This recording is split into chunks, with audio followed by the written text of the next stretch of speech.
And now it's time to introduce you the one and only District 71 Director, Gerard Mannix. Please, the stage is yours. Thank you. Thank you very much again, Gaia, for an excellent introduction. Good evening, everybody, and you're all most welcome to this of our Sunday seminars. Today, we have a great guest speaking to us, and indeed, the fountain of knowledge that she has is superb. She takes on something today, which is managing change in challenging times. All Toastmasters of our district, I welcome you, and maybe Toastmasters from other districts also. All our members, a special welcome. Club officers, area directors, division directors, and our district leadership team. I really want to point out at this stage in time a great thank you for all the resilience and all the work that you've done throughout this part of the year to keep Toastmasters in District 71 alive, healthy, and well. We come to the very crucial part of the year where we will be counting how our stats get on in a couple of weeks and months into the year. With regard to challenging times, I suppose we have been in lockdown 2 to 3 times during the past 12 months. This collaboration has been an extreme stress on many, many people. I think Zoom working hasn't satisfied many people. Working from the home environment. Just the only plus might be that there's less time and money spent on commuting, but that's no compensation. But let's look at ourselves as Toastmasters. And we had this also emphasized by our international president, in that he missed a lot of the convention in person and also visiting different districts at different times. Indeed, I have missed that too. But I'm sure each one of you missed the collaboration and the interaction with your fellow Toastmasters, which is vital. I really request you and ask you, it is an egg and hen situation or a chicken and egg. You need to reach out, communicate to get members to your club, and to invite back those members who have been Zoom shy or Zoom exhausted because of their work. Because as I said, the chicken and egg situation, with members, we do get quality clubs, and quality clubs attracts business. So we want to let that be our leading message. Now it gives me great pleasure to introduce our public relations manager, Elizabeth Jordan, to introduce our guest speaker, Jean Gamester, please. I hand over to you, Elizabeth. Thank you. Thank you. Thank you, Mr. District Director, members of the DLT, fellow Toastmasters, and of course, Jean. It gives me really great pleasure to introduce Jean. In fact, introducing Jean is like welcoming her home, because as some of you know, Jean was once a member of District 71. It was only in 2014 when District 71 split that Jean then moved to D91. Whilst in D71, she did many great things, including being a member of the leadership team. She was Club Growth Director, and then moved to D91, where she's continued that leadership role. She was District Director. She's a current parliamentarian, and many of you on here was at her excellent panel discussion last week on that topic. We were extremely proud last August when she received a presidential citation for her work on the international leadership team. We were really, really proud of Eugene to have one of her own, as I said, getting a presidential citation. She's currently the chair of the change management working group, and that's the topic, that will be the topic that she will discuss with us tonight. There's so much more I can tell you about her. One thing I will let you know, though, is that Jean is currently working on her doctorate in organisational change. So soon, to all her different credentials, she will add that wonderful academic title of being Dr. Jean Gamester. Tonight, she's with us to speak to us on a topic that we all could do with, which is change management in challenging times. So Jean, we'd like to invite you to the stage to talk to us on that topic. But before you do, let's give her a really warm D71 welcome. Over to you, Jean.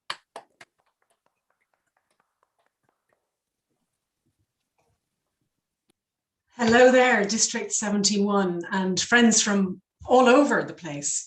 It is such a pleasure to be with you this evening on quite a sunny day that started off a bit frosty and is feeling a bit more spring-like as the day proceeds. Change happens in the weather as well as in our clubs. Sue gave me a lovely starting line when we were meeting earlier on. Change is a constant, no matter what happens. Change is there, it is all pervasive. And my perspective on it is that because it is always so different each time, it is a creative act, an act with people that we constantly need to engage with and adapt to. There's no one way of doing change because it comes at us in all sorts of different directions. And particularly in the past year, we have been through an enormous amount of change. And there have been things that we have achieved and faced up to that we could never have imagined. So what I'd like to do in this session is share some ideas and some stories of things that have come up in the Toastmasters space that I think might be interesting for all of us to explore and take away. And I'll be interested in some of your thoughts too about the changes that we've been through. When I think about change, I think about it both from actually in three kinds of different ways. There's personal change. There is change within our clubs and our districts, within our communities. And then there's, really big change that can be kind of organization-wide or socially. So we've got these kind of three levels. And actually, there's a huge amount that each kind of change has in common. So what I would like to do is start off with an idea that kind of acts as a way of framing what we'll go through this evening. So there's, for every concept, there is some kind of framework or list or acronym. I'm not sure ADKAR is much of an acronym in that it doesn't really create a word, but this acronym actually lives with me quite a lot when I'm thinking about my own change and when I'm thinking about change in teams and in organizations. That when we are encountering some kind of change and wanting to embed or live with some kind of change, we go through a flow, all going well, of becoming aware. That's the awareness block.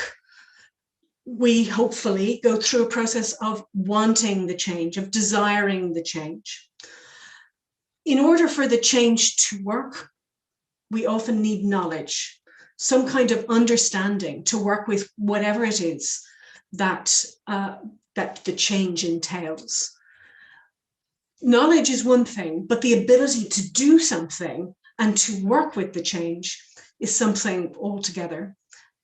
It's an extra level. It's one thing to know, it's another thing to be able to do. And then finally, just when you thought it was all done and you could relax, there is the requirement to reinforce and to make sure that all that brilliant work that you put in place to set up some kind of change actually sticks, that you're constantly returning to it to make sure that it really is going to stick, that it is going to be reinforced. So for many of us, I imagine we've been through changing pathways. In our clubs, we've become aware that our educational system was changing. And many of us have gone through the process of going, oh, look, that it does this and it does that. And here's something that I can try out. So there's been a process of acquiring a sense of desire for it. Many people have gained knowledge for how our new education system works. And more people still have developed the ability to work well with pathways and to help other people work with pathways so that when new members come on board, they have the ability themselves to make use of the system until we get to the point in reinforcement where we never talk about a new system anymore. We never talk about switching to the change. It's just the education system. And that's where we're moving towards. We're still in that space between ability and reinforcement, I would say, within pathways. And particularly this year, when we've been making that change at the same time as coping with these massive changes that the pandemic have brought, I see so much around to celebrate what people are achieving within Toastmasters. So I'm going to start now with the first block, awareness. Now, for me, awareness is about being able to scan and notice when change is coming our way or when change might be needed to come our way. So for each of us, whether we're thinking about our own lives or the teams that we're part of or organizations that we lead, if we're leading organizations, there's this scanning that's needed. Some of you may be familiar with another acronym, VUCA. I just like the way it sounds, to be honest. VUCA, we're living in a VUCA world. I reckon you could make up a song about VUCA and it would scan. VUCA is about acknowledging that we're in a world where there is volatility. Things go up and down, unpredictable. All you need to do is, consider just how much volatility there has been, say, from a financial perspective over the past year in our economies. There's uncertainty, even with the existence now of vaccines. There's still uncertainty about how well they will roll out and who's going to get them where. There's massive complexity in this world. In fact, in one sense, at the beginning of the pandemic, in some ways it was simpler. It was like lockdown, just lockdown in many countries. Whereas now, as we kind of move into a longer period of time, there's much more complexity. How do governments make choices? How do clubs make choices about when they return to being face-to-face, where they've been meeting online? And will they ever return to being face-to-face? And there's all sorts of ambiguity. What are the rules of the game? Now, in a world where there is so much uncertainty, there is something about being able to cope with what is going on around you. So I'm going to very briefly mention some ways in which you can be ready for the uncertainties, the volatilities, the complexities, and the ambiguities before going into an example and starting to explore something that we may all have started to become aware of. So with volatility, if you've got this volatility where things are very changeable, for example, those of us who are self-employed may well have needed to have been quite agile in our businesses when things started to change and work started to stop in some places or client work started to come from other places. So having some agility, maybe a bit of space to be able to adapt is one way of being ready in the awareness space to cope, that you're agile enough to be able to adapt. The antidote, perhaps, to uncertainty is to maximize the amount of information that you have available to you. So I've heard people talk about how when the switch happened to moving into online meetings, the information that some people had about Zoom meetings and how they worked was absolutely essential. When you think about complexity, there were a whole load of options available to clubs and districts about how they might have adapted to the pandemic a year ago. And many of us have reorganized how we operate in order to do that. So being ready to reorganize is part of this kind of awareness space, this readiness to act. And then finally, ambiguity, being ready to notice that we're not quite sure the rules of the game, so we're ready to experiment and try things out. So the clubs that are, I know one club that tried a hybrid meeting and then the COVID rates went straight up again. So they were trying things out and they were paying attention to what was going on around them in order to make those choices. Now, what I'd like to do to move on to this and just step back to moments of awareness. So this, for some of you will know this, some of you might think, why on earth is she showing a picture of a great big green man on her screen? This is the St. Patrick's Day parade in O'Connell Street from some year past. And for me, the awareness that we were into something serious was the weekend before St. Patrick's weekend last year. So the weekend of the 14th and 15th of March, because I was away for the weekend. And just as we were going into the weekend, I heard that Ireland had pretty much cancelled St. Patrick's Day. And that was the thing that told me that this was serious, because all of my childhood, the only thing that mattered in March was St. Patrick's Day. And yet we were prepared to basically cancel things. So I was away for this weekend and there were all these people wandering around, and I thought, this virus could be anywhere around me, and I might have it and be giving it to other people. Why am I here? Why am I not at home? So that awareness, that realization for me was the point at which I thought it is time for me to lock down. The UK actually didn't lock down for another week, but I was already locked down, inspired by, I was saved by St. Patrick. That's what I was. So what I'd like to ask is, when did you first become aware that there was something going on with this pandemic? What was the thing that triggered that awareness for you? So if you want to share that in the chat, I'd be really interested to see.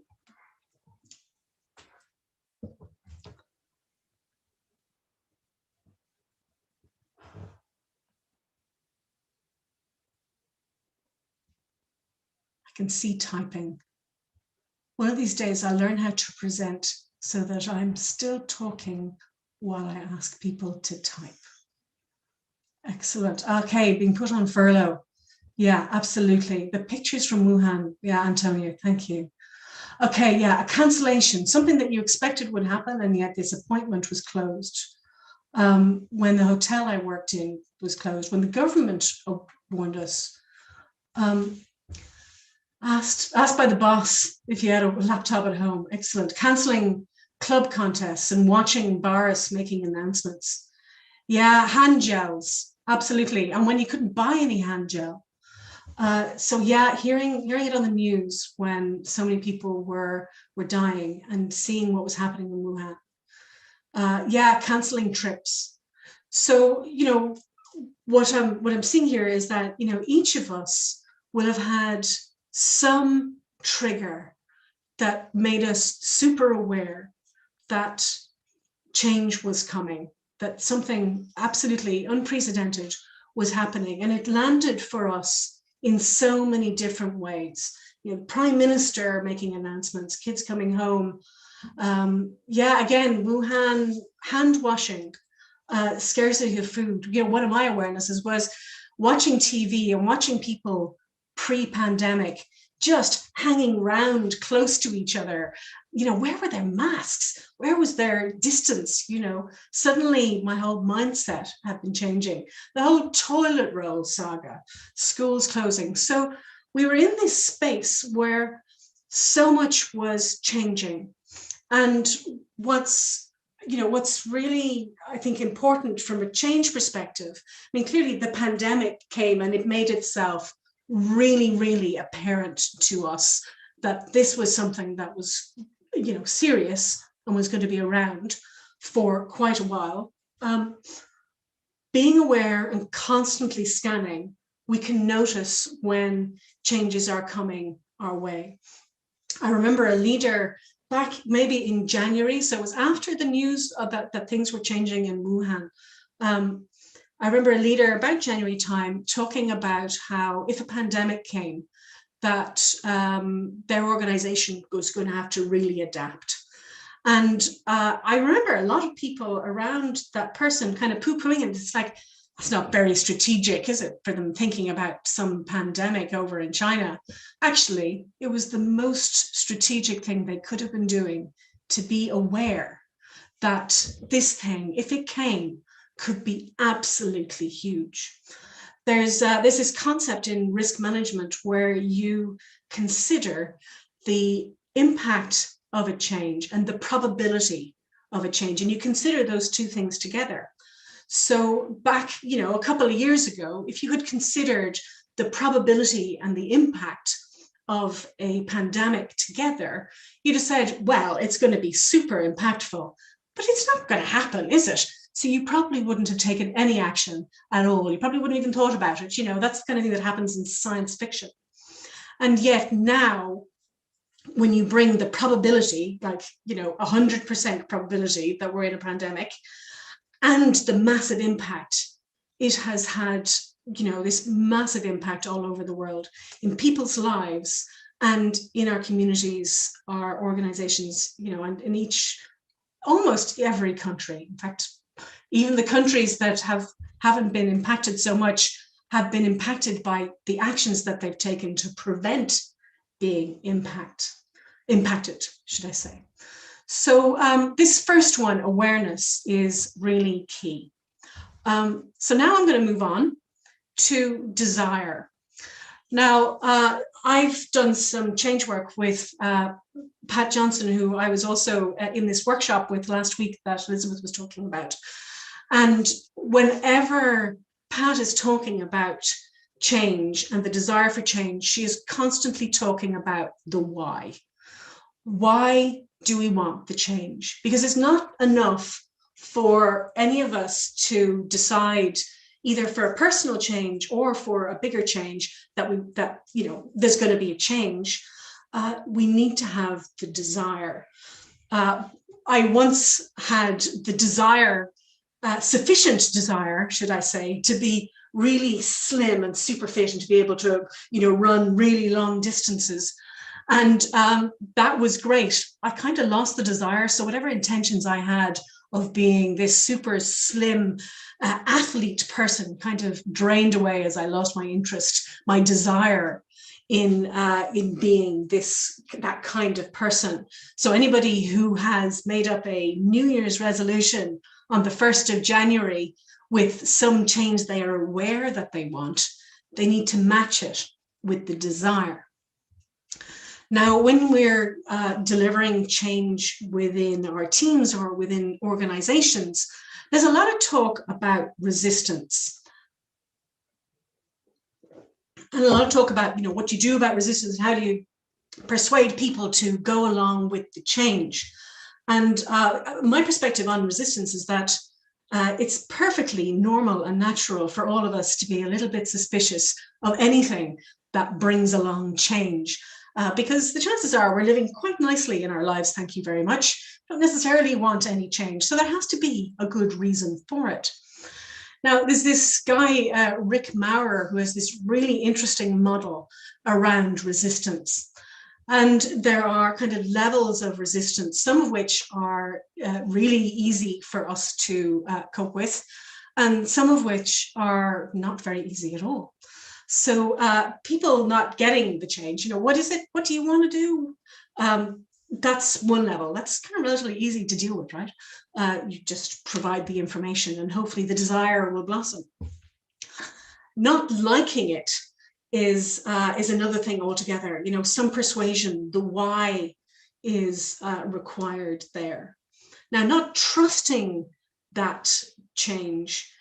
So, for example, not trusting that it's going to be safe to be on these online cameras with all of these faces, that requires not just some motivation, some why, but actually some support in being able to trust.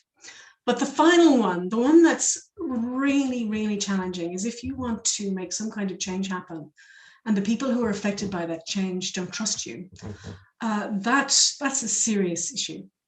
And this is where I think being an authentic leader and really being open about what it is that you want to achieve and really connecting with people so that there is some mutual trust is really key. And actually being a Toastmaster can be quite a helpful thing in those circumstances. One time when it was soon after I joined Toastmasters, maybe a year or two, and I was managing a program, so I had a number of senior people above me who were delivering presentations to staff in an organization about a change that was on the way. And actually, I can see Caroline McIntosh, so I think you know which organization that is, because Caroline and I worked together once. There were these senior people who provided these briefings, but the staff were still really unhappy. And I was asked to provide some of the details because I was leading this change program from a practical perspective. And because of my Toastmasters training, I was much more able to speak in front of all of these employees who were really worried. And because I had learned a thing or two about connecting with audiences and being able to handle tricky questions, I was able to be honest about the things that we knew and the things that we could talk about, and also be honest about the things that we couldn't talk about yet or that we didn't know. And actually Toastmasters gave me the confidence and the ability to do that. And afterwards, I was really shocked that loads of people came up to me afterwards and said that they really appreciated how honest and open that I had been. And it was the first time that it ever happened to me when I've been briefing people on change. And it really taught me just how important it is to use these skills that we have to connect with people and to help them answer their questions and their concerns. This castle, do you know what this castle is? What do you think? If you're based in the UK, you might be more familiar with the castle.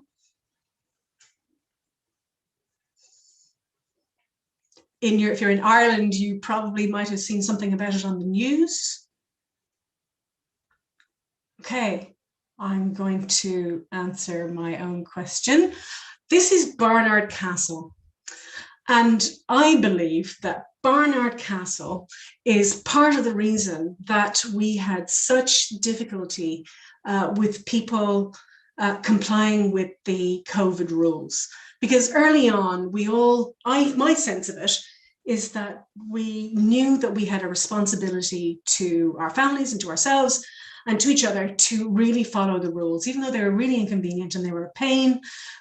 We got it, we weren't on the wall of resistance. And then when one of our senior, politicians' aides decided to blatantly ignore all the rules, we lost trust. Thought, okay, so there's a rule for you and there isn't a rule for us. And for me, that was the point where people started to go, yeah, I'm not sure about these COVID rules. I'm not going to play this game anymore. So when we're working with people in our clubs, in our organizations, and with ourselves maybe, making sure that we uphold the highest standards of trust is really, really key. It would be an awful shame for people to be totally up for the why and then to climb up on the wall of resistance because of something that we did. So that's my tip on desire. Okay. And, generally what I've seen is lots of people stepping into being prepared to go online with our clubs and with our district events and all that kind of stuff. So that desire and that energy to support and help each other, it hasn't come from up high, everybody telling us to get online. This has been people all across our clubs, all trying to find a way to move things forward for clubs and stay connected. The desire to stay connected, I think, has been absolutely, absolutely key for us this past year. So now let's go into knowledge. Yeah, absolutely, Antonia. Yeah, absolutely. So I'm going to talk about 3 different kinds of change now. You've got critical change. So it's, really obvious, it's just got to be done. Okay. You've got tame problems. So it's maybe complicated, but it's understood. It's not new. And then there's wicked, complex, interconnected. It's just not easy to just work out the answer. So if I think about pathways, for example, I would put pathways in the tame space, in that people have rolled out education systems before. Okay, maybe slightly in the wicked space because it's new for us and it involved lots of different people. But there are ways of doing this kind of thing. There was some critical things very early on for us with the pandemic. So what do? We can't meet face to face. Are we going to allow people to get together virtually? That kind of thing. Critical choices made that enabled all sorts of things to happen. But as time has gone on, there's been more choice, more things for us to decide on, increasing complexity. Are our clubs going to keep meeting online? What do we say to people who are newish members and they're thinking, am I going to renew? Are you going to be meeting online in 6 months' time? It's much more complicated for us now. And there's this little graph that I have to say I love. I guess I like graphs. Probably like graphs more than I like acronyms, actually. This graph, it has on one axis, the vertical axis, the increasing uncertainty. So the more uncertain it is, the higher up the graph we go. And the horizontal axis is the requirement for collaboration in order to make the thing happen. Now, with a critical problem, you can just get in there. You've got no time for messing around. It's just got to get sorted out, and you can just provide the answer. With tame problems, you can be rational about it. You can organize processes. But as soon as things start to get wicked, and this is, not just, what do we do with our clubs as we start to emerge from the pandemic, but, what do you do about hunger and poverty and war?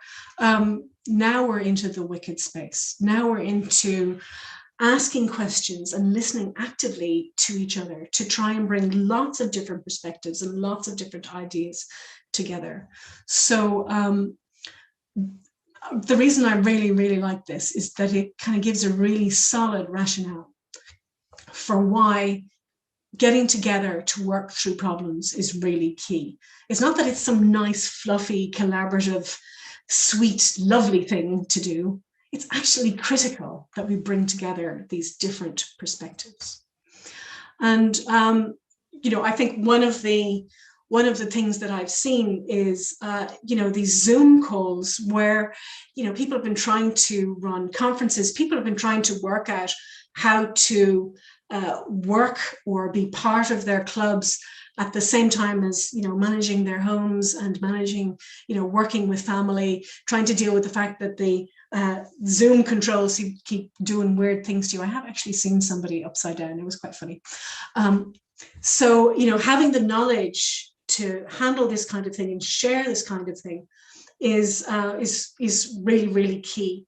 And I've heard stories from lots of different districts and clubs that have talked about different kinds of expertise coming together to help us to continue to serve our members through this really challenging time. And for me, the bonus is I just love when I'm on a call and some toddler starts to climb all over one of my fellow Zoom people, because that's real life. I just love it that they're making that work, and that we're seeing people's lives. That's that for knowledge. Now, ability and agility, for me, kind of go together. The ability to adapt in a time of change. So so for those of you who've been involved in any kind of IT change, or sometimes change in organizations, the idea of agility is about incrementally, gradually making things better. So if you want to build a motor car, for example, what you don't do is perfect the wheel. So let's spend a year on a perfect wheel, and then we'll perfect how to put two wheels together. And maybe after 10 years, we'll have a car. The idea with agility is to go, okay, well, if I want to end up with a car, let's start off with, can I make a skateboard move? And then, okay, right, I can do a skateboard. I wonder if I could do a scooter. Brilliant, I can do a scooter. Oh, it's a bit wobbly. Maybe I need to go back to the skateboard. Oh no, okay. Now we'll go on to, we can do a bicycle now. We actually have pedals. It's very sophisticated. Again, you get the dynamics of the pedals working until you can move to a motorbike. And then you move on to the car once you've mastered the mechanics of the motorbike. So the willingness to not know is really key here with ability. If you want to deliver change, then being prepared to not know and to find out from other people and to try things out and learn from experience is absolutely key. So often when we're experiencing changes in our own lives, or when we're trying to lead others through change, we're expecting ourselves to know everything. And we're not really ready for the question, well, what exactly is going to happen? And for me, it's about saying, we know this next bit. We can try this next bit, and we think that it might go in a number of directions after that. But actually, we need to learn the next thing first. We learn the next thing, and then we'll do the next thing, and then we'll do the next thing. So that's where agility comes in for me. Now, how many people were at the International Convention last August? Okay, got some hands up. Lovely, lovely. Okay, and how many of you, for how many of you was it the first time you had been to an international convention? Okay, yeah, we got some hands up. Okay, so normally you have about maybe 3,000 people at an international convention. There was something like 50,000 people registered. It was extraordinary, absolutely extraordinary, that in the midst of all of this desperate pandemic stuff, this amazing thing happened, that so many Toastmasters from all over the world were able to come together. It was amazing. And then some of you will remember that the morning of the conference, convention, the software didn't work. And it was quite, kind of, oh my, what are we going to do? How's it going to work? How are they going to do it?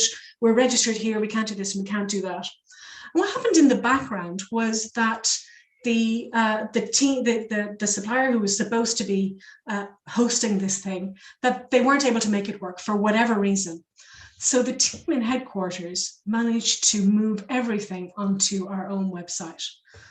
That to me is an act of incredible agility, that we were able to serve all of those people in this completely unexpected way, because this team were ready to adapt. They had that ability to make things work despite the toughest of circumstances. And I remember sitting there that morning when it wasn't working. And because I have a background in IT, I guess I'm just sitting there thinking of all the reasons why the technology isn't working. I'm wondering, are they going to be able to run this thing at all? And then they made it work. And I just thought it was brilliant. So that's our fourth type of thing. So watching people show their ability to really adapt. It's just amazing, a key skill in change management. And then finally, you know, reinforcement. So I often see people designing project plans for a change, or, you know, planning their own personal changes, and the plan tends to land on the day that you've flicked whatever switch it is to say it's done. You know, we've made it happen. In the software world, often it's the day that the IT goes live, and then there's a kind of forgetting that people have to use the IT afterwards.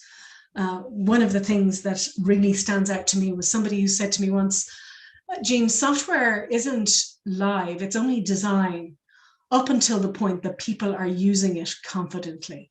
And that was a really, to me, that just kind of brought the whole thing to life. So assuming that you're done just because people can use the thing, you've only just started, in my view. So the reason I've got this spiral is that it keeps going. It keeps going until you are absolutely sure that whatever change it is has landed forever. So in the case of my fitness regime, the job's not done until actually it's just happening automatically. So, and for me, that's where, you know, I've seen something really amazing in this past couple of weeks in my club in Cardiff. We have actually lots of new members because the online format seems to work quite well. And we were thinking, you know, what do we do? We've got all these new members, but we're seeing them doing the speeches, but they haven't necessarily updated their speeches in pathways. So we've run some training for them to help them use the system and to talk them through how to do it. And next Wednesday, we have what we've called a second speech-a-thon, because we have so many new members wanting to do their second speech. So when they do their second speech, we'll make sure that we're supporting them through updating pathways. So that kind of reinforcement to make sure that our new members continue to participate and our new members continue to be able to use the system is all part of reinforcement.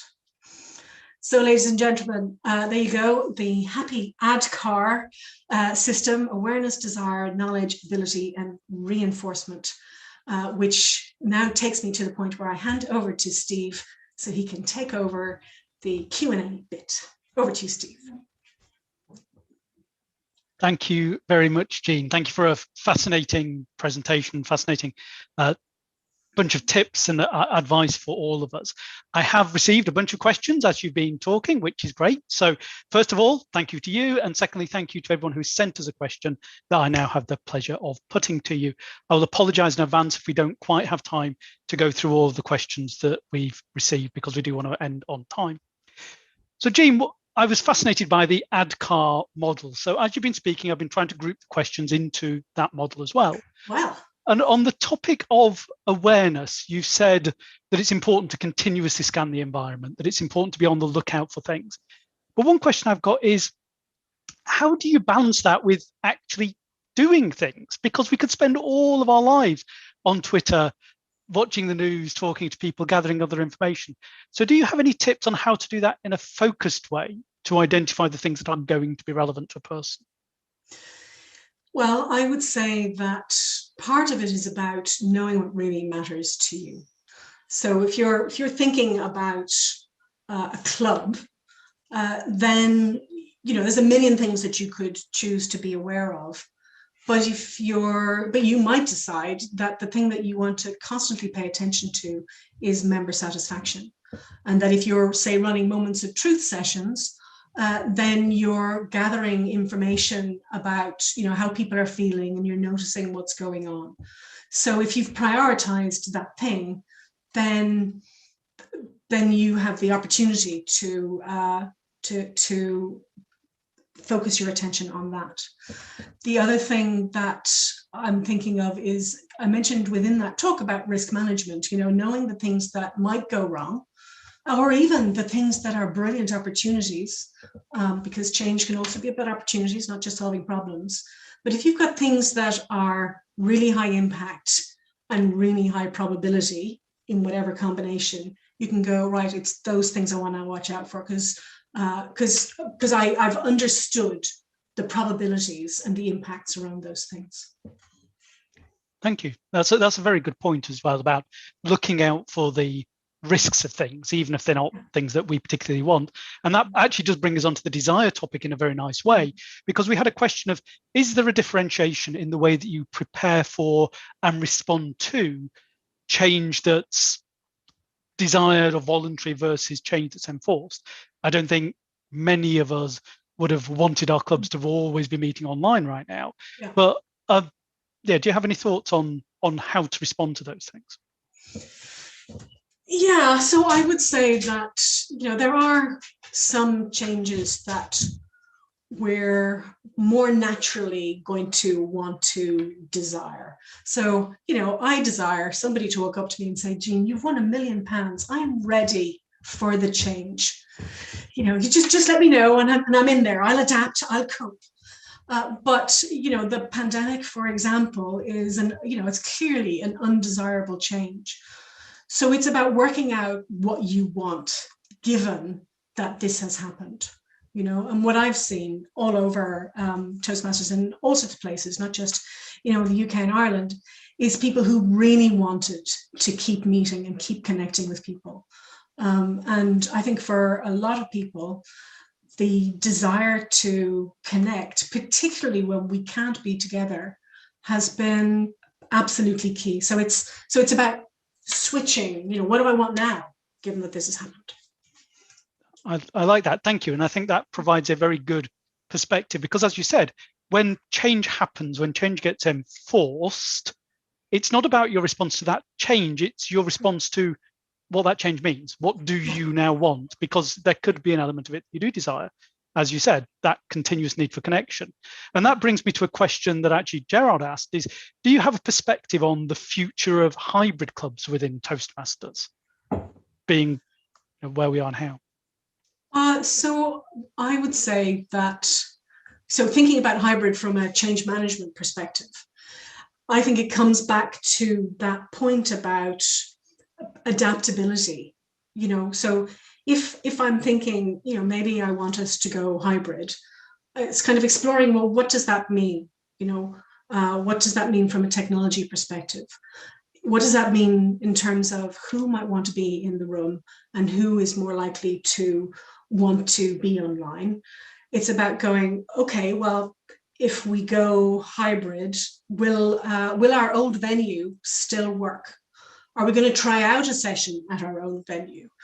Are we going to work out if this venue will allow distancing? Will distancing still matter at that future time?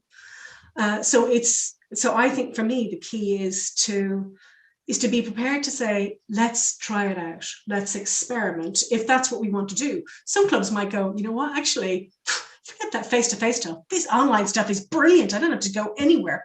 But for some clubs, it's about trying it out. And holding ourselves back, I believe, from the need to be so certain and say, yeah, we're definitely going to do this on that date, no matter what the government does. You know, it's about being ready to adapt and play with it. Thank you. Thank you. That you beautifully brought me on to the topic of knowledge, which was excellent. It's almost as if you'd planned this. But that one of the things that you had in your slide, which, by the way, I'm going to grab that screenshot of your wonderful graph because I'm kind of geeking out on that as well. But you talked about wicked problems. Yeah. And it occurred to me that sometimes you try to solve one problem and you create a different one. How do you help people not become disheartened when that happens? Well, I would say that part of this is about recognizing when you're in the problems, when you're in the wicked space. So I think that sometimes we can underestimate the complexity of the thing that we're trying to change. So it seems really simple. Just, you know, do that thing, bish, bash, bosh, it's done. Oh no, I've just, you know, changed something else. There's a really sad and interesting example about some I don't know, wilderness space in the States where they decided that they were going to cull the wolves, I think, because they were causing some kind of problem or other. But actually, that had a whole load of knock-on effects within that ecosystem, that suddenly the whole place was dying off, and nobody had any concept that culling wolves, I will refrain from going into a bit of a diatribe about why you'd ever want to cull wolves. Anyway, they thought it was a good idea, but actually it caused huge problems. And the reintroduction of wolves in no time at all reset that. So it's understanding that you're like really paying attention. Is this really critical? Is this really tame?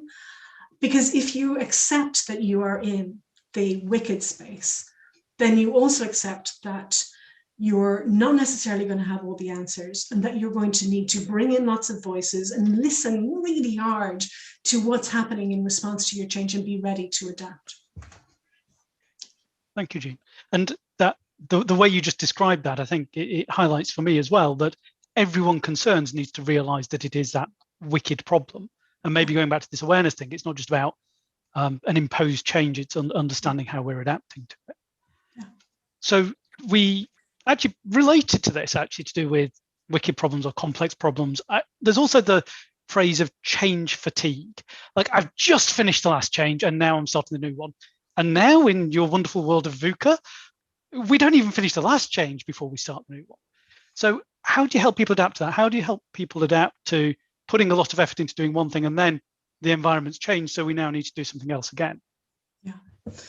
So I think that to the extent to which we have some kind of control over it, it is about recognizing that there can be change fatigue. So the example that springs to mind for me is that, you know, if you're a pilot of a plane and, you know, there's really bad weather out there and you're trying to struggle with the controls, and then somebody comes along and says, oh, listen, I'm just going to change the control system there for you. You know, I'm just trying to keep going in the plane and you want to change the controls.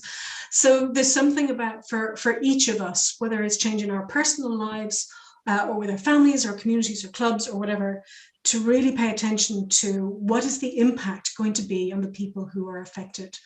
Because any individual change can seem really simple, but when they all come together, it can be really befuddling. And not just befuddling, but, you know, if you're trying to juggle, you know, how many balls can you actually keep up in the air? So sometimes you do need to have multiple change. I mean, you know, multiple changes going on at once.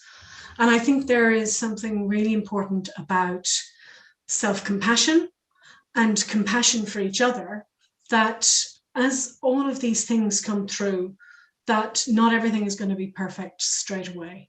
And, you know, particularly when you think about people trying to keep, you know, jobs on the go and homeschool kids and do a whole load of Zoom calls, you know, people are coping with all sorts of things. So giving people a break and being understanding and not necessarily needing to know whether people need a break, but just assuming that actually we're going to need to be compassionate and help each other out is really key. And I think if we're planning something, particularly at a time like this, erring on the side of how can we make this as easy as possible for people. I agree. Thank you. And I think you neatly touched on one of the other questions, which was around helping people deal with ambiguity. And I think that idea of compassion, consideration is very important indeed.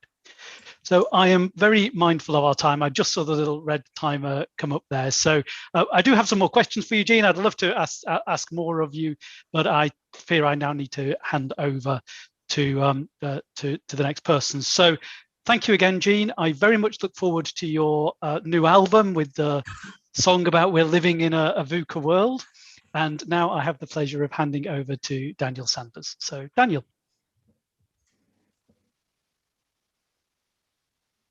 Thank you very much, Jean, for this very inspiring talk that you've just given to us. At times, change seems to be a battle against habituation. It seems to be a constant dynamic within our organisation. Sometimes we're really proud of traditions and habits, and the other time we're on the change foot, needing to inspire growth and get on to another footing.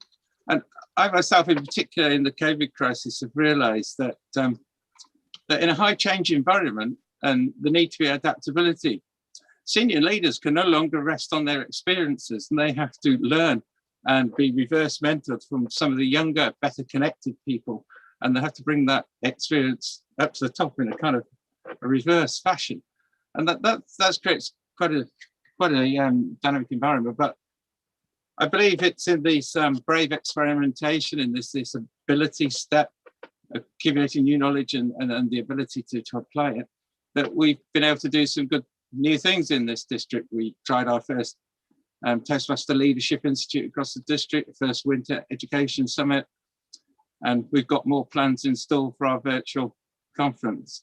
So it's not all doom and gloom. There's lots of positives to play for there. And I think throughout the leadership of our clubs, this speech is particularly inspiring, because it helps leaders understand some of the processes that they themselves, the clubs and their members are going through.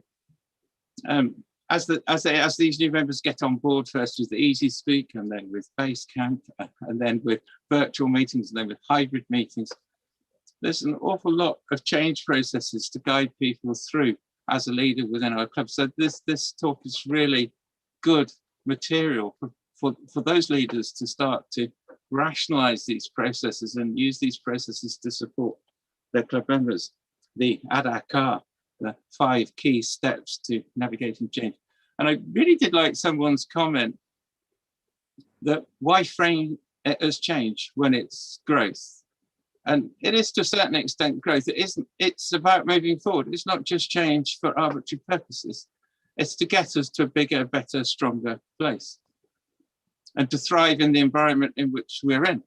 And going right the way back to Charles Darwin, to some extent, it is this adaptability and this ability to survive in your environment that really makes our clubs flourish and our organisations flourish again. So once again, on behalf of District 71, thank you very much for a very inspiring talk. I sincerely hope, as someone who grew up in the area of Dunleary and someone who really truly appreciated conferencing when they had a crack afterwards, that continues and you continue to be very much part of District 71's fabric and culture going forward. And I'd like to thank Elizabeth Jordan, the Public Relations Manager, for helping to put together this webinar series and tonight's events. And I'd like to thank the Zoom crew, Steve, and all the others dotted around the room as well, out there. Jenny Chalmers, that's nice to see quickly. Geroid, Gaia, Liz, Sue. Yeah, Sue Burnett, thank you. Jenny Chalmers. Yeah, wonderful. Gaia, not forgetting Gaia. Yeah, I mentioned Gaia. Wonderful to have you all at our back. Mm-hmm. And above all, I'd really like to thank the District Director for allowing me to speak on behalf of District 71 to thank our honoured guest, Jean Gamester. Thank you very much. Handing back. Thank you, Daniel, for that fantastic appreciation of Jean. I think, Jean, we don't have to say much more. I think the questions, and by the way, the questions that you weren't able to answer, Steve will forward those to you. And if you do answer them, I'll be very grateful. I can just pass that on to the members, because I think there was a rich set of questions for you. Thanks to everyone for coming again. Thanks to you, Jean. When I asked you, you didn't hesitate. So thank you. As I said, it's like coming home. You're always welcome in D71. And thanks to our DD, who was always very supportive. And I have to say, my last word of thanks, again, have got to go to the Zoom team, no, the webinar team, because it's a mix of people who are absolutely first class to work with. So much fun, so diligent, and it just makes this something worth looking forward to. So see you all in April for another great speaker. And Jean, as I said, thank you so much. I'm now off to your district to hear your D71 webinar on open house event. So thanks everyone. See you all in April. Thank you.